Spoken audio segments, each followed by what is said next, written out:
Au nom du Père et du Fils et du Saint-Esprit. Amen. Homélie pour la solennité de l'Épiphanie.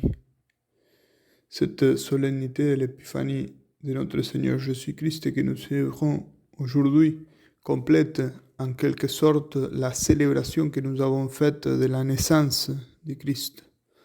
Parce que l'Épiphanie est la manifestation de la naissance de Jésus et de sa présence dans le monde. Le Christ a choisi les bergers, a choisi les mages, a choisi sa mère et son père Saint Joseph pour faire la première manifestation de son mystère.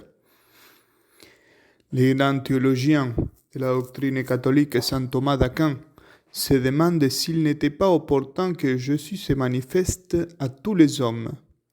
Et parmi les raisons qu'il donne pour indiquer que cela n'était pas opportun, il dit que cela n'aurait pas été bon pour notre salut, parce que de cette façon la mort sur la croix n'aurait jamais été atteinte.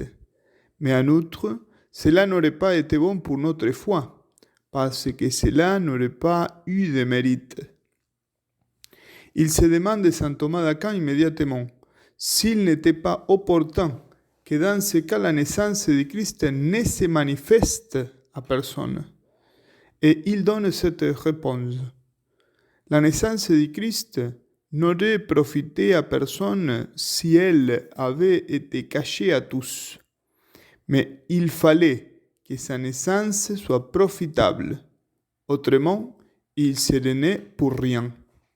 Il semble donc qu'elle devait être manifestée à quelques-uns. Et après, il va dire, comme dit l'apôtre Saint Paul dans sa lettre aux Romains, ce qui vient de Dieu est fait avec ordre. Or, c'est une loi de la sagesse divine que les dons de Dieu et les secrets de sa sagesse ne parviennent pas uniformément à tous. Ils sont d'abord communiqués directement à certains et par leur intermédiaire, les autres en bénéficient. Il en fut ainsi pour le mystère de la résurrection. On lit dans les Actes des Apôtres, Dieu a donné au Christ ressuscité de se faire voir, non à tout le peuple, mais aux témoins qu'il avait choisis d'avance. Et conclut Saint Thomas d'Aquin, la même règle s'était imposée au sujet de la naissance du Christ. Manifester celle-ci non pas à tous, mais à quelques-uns, par l'entremise desquels la connaissance en parviendrait aux autres hommes. En conclusion, nous pouvons dire avec saint Thomas, il aurait été également préjudiciable au salut de l'humanité que la naissance de Dieu soit manifestée à tous les hommes ou qu'elle ne soit connue d'aucun. Dans les deux cas, la foi disparaissait. Dans le premier, parce que cette naissance aurait été entièrement manifeste. Dans le second, parce qu'elle n'aurait été connue par personne dont on puisse entendre le témoignage. Car suivant l'apôtre Saint Paul, la foi vient de ce qu'on a entendu. Enfin, saint Thomas se demandera à qui la naissance de Christ aurait dû être manifestée. Et voici sa réponse.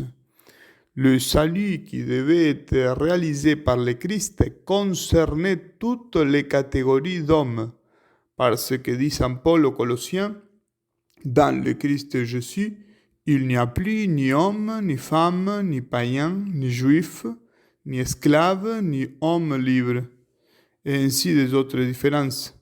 Et pour que cela soit préfiguré dans la naissance même du Christ, il a été manifesté à des hommes de toutes conditions. Parce que, comme dit saint Augustin, les bergers étaient des Israélites et les mages des païens. Les uns habitaient tout près, les autres venaient de loin.